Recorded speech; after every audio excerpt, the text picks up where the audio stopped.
हाय friends, good evening और warm welcome to all of you. Welcome to stake गुरुजी।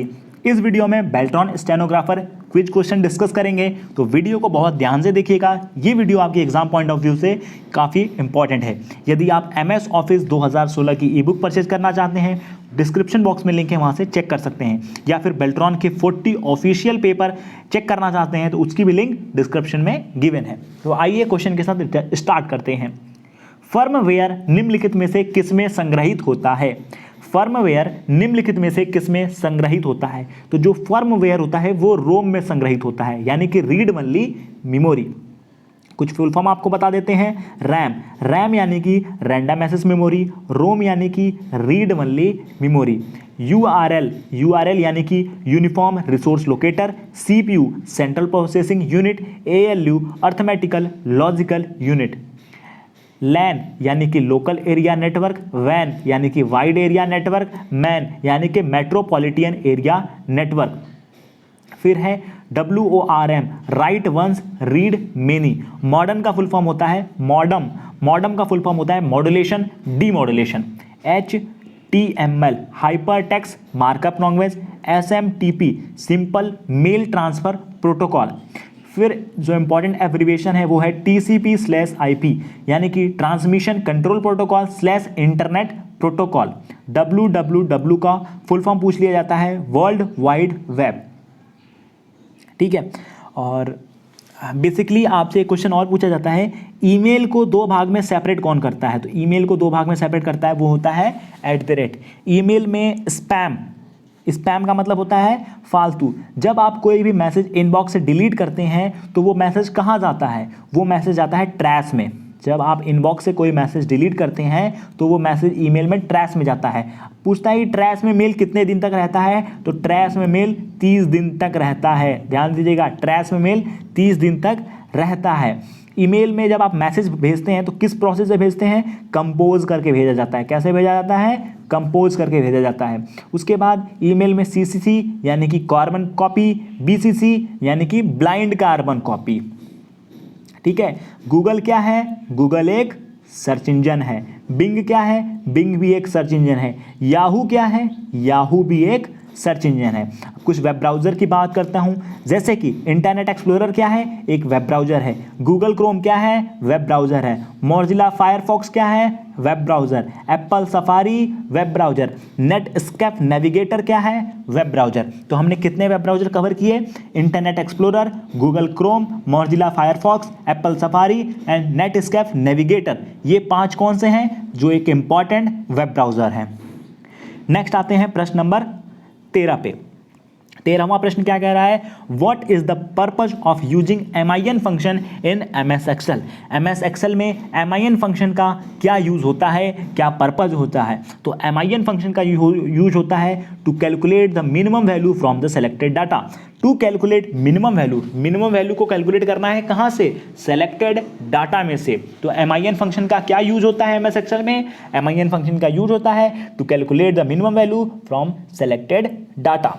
प्रश्न number 14th question है, the default location for installation directories of software in Windows is. The default location for installation directories of software in Windows is. तो question number 14 का answer आप लोग comment box में जरूर कीजिएगा। तो इसका आंसर हो जाएगा C/प्रोग्राम फाइल। क्या हो जाएगा? C/प्रोग्राम फाइल, न कि D न कि E। क्या हो जाएगा? C/प्रोग्राम फाइल। ठीक है, तो जिसने भी कमेंट बॉक्स में कमेंट किया है आपका आंसर सही है। क्वेश्चन नंबर 15 पे आ जाते हैं। 15वां क्वेश्चन क्या कहता है? 15 क्वेश्चन है, there is data of marks of 100 student from the year 2018 examination. It is required to select those student who marks are identical same. Which function shall be used in Excel for this? कह रहा है कि data है 100 student का जिन्होंने 2018 में exam दिया था। ये रिक्वायर्ड है कि उन स्टूडेंट को सेलेक्ट करना है जिनके मार्क्स आइडेंटिकल हैं, यानी कि सेम है। तो उसके लिए आप MS एक्सेल में किस फंक्शन का इस्तेमाल करेंगे? तो उसके लिए हम इस्तेमाल करते हैं शॉर्ट इन होम पेज। किसका? शॉर्ट इन होम मीनू का। ठीक है, क्वेश्चन नंबर 16 पे आ जाते हैं। MS एक्सेल में ई पोस्टेज का विकल्प से चुना जा सकता है। MS वर्ड 2016 में ई पोस्टेज का विकल्प डैश से चुना जा सकता है। तो ई पोस्टेज का जो विकल्प होता है वो चुना जाता है mailing, labels and e postage. कैसे चुना जाता है? Mailing, label, e postage. कैसे? Mailing, labels, e postage. ठीक है। नेक्स्ट है प्रश्न नंबर 17। In a slide sorter view, 17वां प्रश्न क्या है? In a slide sorter view which of the following task can not be perform with the selected slide. Slide sorter view में कौन सा टास्क है जिसको हम परफॉर्म नहीं करेंगे इन सेलेक्टेड स्लाइड्स? तो वो होता है एडिंग अ न्यू स्लाइड्स। क्या होता है? Adding a new slide. अब मैं कुछ बात करता हूँ MS पावर पॉइंट के बारे में। ठीक है। MS PowerPoint, MS power point किस लिए होता है? स्लाइड शो प्रेजेंटेशन के लिए होता है। इसका फाइल एक्सटेंशन होता है .pptx और इसका जो डिफॉल्ट नेम होता है वो होता है प्रेजेंटेशन 1।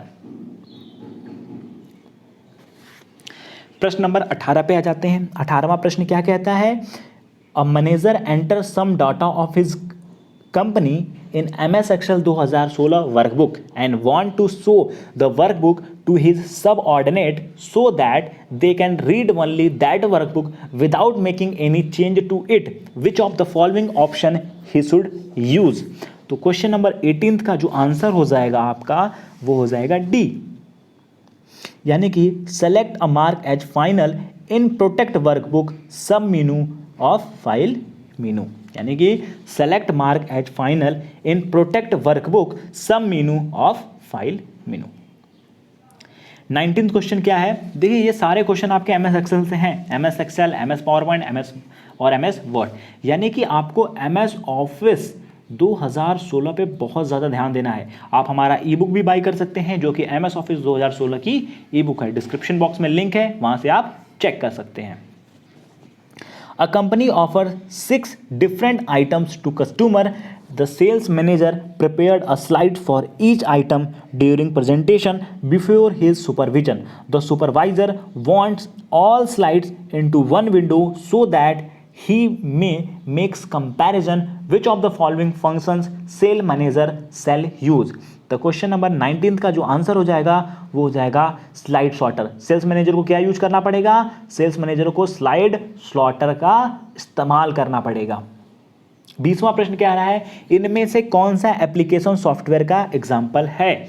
इनमें से कौन सा एप्लीकेशन सॉफ्टवेयर का एग्जाम्पल है? तो जो VLC मीडिया प्लेयर होता है वो एप्लीकेशन सॉफ्टवेयर होता है। क्या होता है? VLC मीडिया प्लेयर क्या होता है? एप्लीकेशन सॉफ्टवेयर का एग्जाम्पल है। और बाकी ये जो है ये सब सिस्टम सॉफ्टवेयर है। क्या है? System software. और VLC मीडिया प्लेयर क्या होता है? VLC मीडिया प्लेयर एक एप्लीकेशन सॉफ्टवेयर है। तो क्वेश्चन नंबर 20 का option number D is the correct. ठीक है, तो मैं कुछ आपको इनपुट डिवाइस बता देता हूँ। इनपुट और आउटपुट डिवाइस ध्यान दीजिएगा। इनपुट और आउटपुट डिवाइस जितने भी इंपॉर्टेंट हैं वो सब कवर करते हैं इस क्वेश्चन के साथ।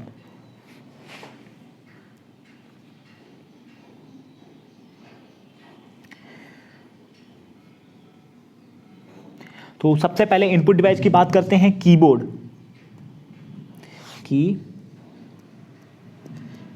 कीबोर्ड क्या है? एक इनपुट डिवाइस। और फिर mouse, trackball, joystick, scanner, light pen, ये छह क्या है? ये 6 इनपुट डिवाइस हैं। फिर आ जाएगा माइक्रोफोन, वेबकैम, BCR यानी कि barcode reader, MICR magnetic ink character recognization और टच स्क्रीन। ये सब क्या है? ये सब इनपुट डिवाइस हैं। अब बात करते हैं आउटपुट डिवाइस की। Monitor, printer, speaker, plotter, SIP यानी कि स्क्रीन इमेज प्रोजेक्टर। SIP क्या होता है? Screen image projector. ये सारे क्या हैं? ये सब आउटपुट डिवाइस हैं। ठीक है। अब कुछ इंपॉर्टेंट और भी डिस्कस कर लेते हैं। जो स्पीड ऑफ प्रिंटर होता है, स्पीड ऑफ प्रिंटर किस में मेजर करते हैं? स्पीड ऑफ प्रिंटर को मेजर करते हैं सीपीएम में और पीपीएम में। किस में मेजर करते हैं? स्पीड ऑफ प्रिंटर को मेजर किया जाता है सीपीएम में और पीपीएम में। Speed of printer is measured in CPM and ppm. अब प्रिंटर की बात आती है तो प्रिंटर में एक होता है dot matrix printer. Dot matrix printer, ये जो प्रिंटर है इंपॉर्टेंट इसलिए है, ये वेरी नॉइजी होता है। ये क्वेश्चन पूछा जाता है एग्जाम में, विच of the printer is generally more noisy, बहुत ज़्यादा आवाज़ करता है, वो होता है डॉट मैट्रिक्स प्रिंटर। तो ओके फ्रेंड्स, कोई भी क्वेरीज है कमेंट बॉक्स में कमेंट करके ज़रूर बताइएगा। बाकी कोई भी अपडेट होगा हम अपडेट आपको प्रोवाइड कर देंगे। Very very best of luck for your data entry operator steno exam. धन्यवाद।